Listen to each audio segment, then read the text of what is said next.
লাশ পাওয়া গেছে। তো ইতিমধ্যে এখানে আমরা স্বজনদের সাথে আলোচনা করে জানতে পারি যে তিনি একজন খুব সাধারণ মানুষ।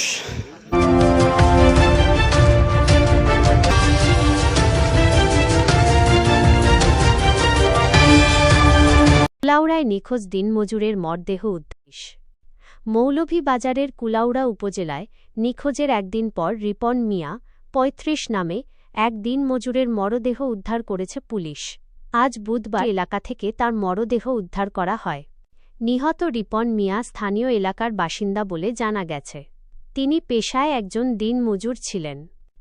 ঘটনার বিবরণ পারিবারিক সূত্রে জানা যায়, গত মঙ্গলবার সকালে কাজের সন্ধানে বাড়ি থেকে বের হন রিপন মিয়া। এরপর দিনভর তিনি আর বাড়ি ফিরে আসেননি। আত্মীয় স্বজনরা বিভিন্ন জায়গায় খোঁজাখুঁজি করেও তাঁর কোনো সন্ধান পাননি।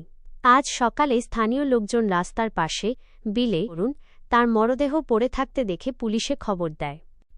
পুলিশের বক্তব্য, খবর পেয়ে কুলাউড়া থানা পুলিশ দ্রুত ঘটনাস্থলে পৌঁছে মরদেহ উদ্ধার করে ময়নাতদন্তের জন্য মৌলভীবাজার সদর হাসপাতাল মর্গে পাঠিয়েছে। পুলিশের প্রাথমিক ধারণা, এটি একটি হত্যাকাণ্ড হতে পারে, তবে ময়নাতদন্তের রিপোর্ট এলে মৃত্যুর প্রকৃত কারণ নিশ্চিত হওয়া যাবে। চেষ্টা করবো আসলে ভাই কি হয়েছিল এবং কখন থেকে তাকে খুঁজে পাওয়া যাচ্ছিল না। ভাই পুরাটা সঠিক আমি বলতে পারতেছি না। উনি আমার গ্রামের, কিন্তু কালকে প্রায় রাত্রে 11টার দিকে দিকিরপাড় বাজারে ছিল। এরপর থেকে তারে নিখোঁজ পাওয়া যাচ্ছে না। তার নাম হইল রিপন আলী। আর এখন আমরা সবে খবর পাইছি ফেসবুকও, এর পাওয়ার পরে আমরা এখানে দেখাতে আসছি। উনি কি কাজ করতেন? উনি কৃষি কাজ করতেন। ওনার আসলে কারোর সাথে কি কোনো দ্বন্দ্ব বা এরকম কোনো কিছু?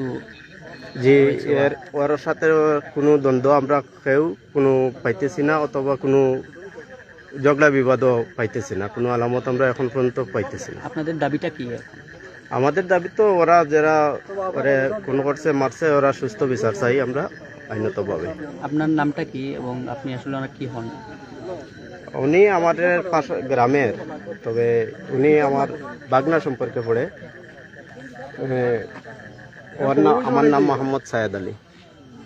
ধন্যবাদ।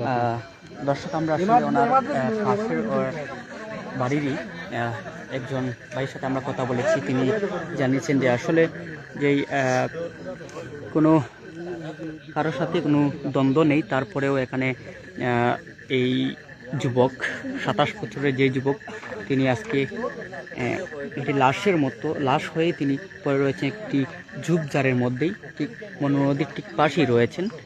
দর্শক, আপনাদেরকে আমরা যদি আবার একটু জানিয়ে রাখি, আমরা এখানে জানানোর চেষ্টা করেছি ওনার এলাকারই পার্শ্ববর্তী এক ব্যক্তি। তিনি বললেন ওনার হারিয়ে যাওয়ার যে বর্ণনা এবং আরও অনেকগুলো তথ্য আমরা সংগ্রহ করেছি, অবশ্যই প্রতিবেদনের মাধ্যমে আপনারা জানানোর চেষ্টা করব। তার আগে এখানে উদ্ধার অভিযান চলছে এবং কুলাউড়া থানা পুলিশের একটি টিম এখানে উপস্থিত হয়ে এবং অত্র এলাকার পার্শ্ববর্তী আশেপাশে অনেক লোক জড়ো হয়েছেন এই স্থানে।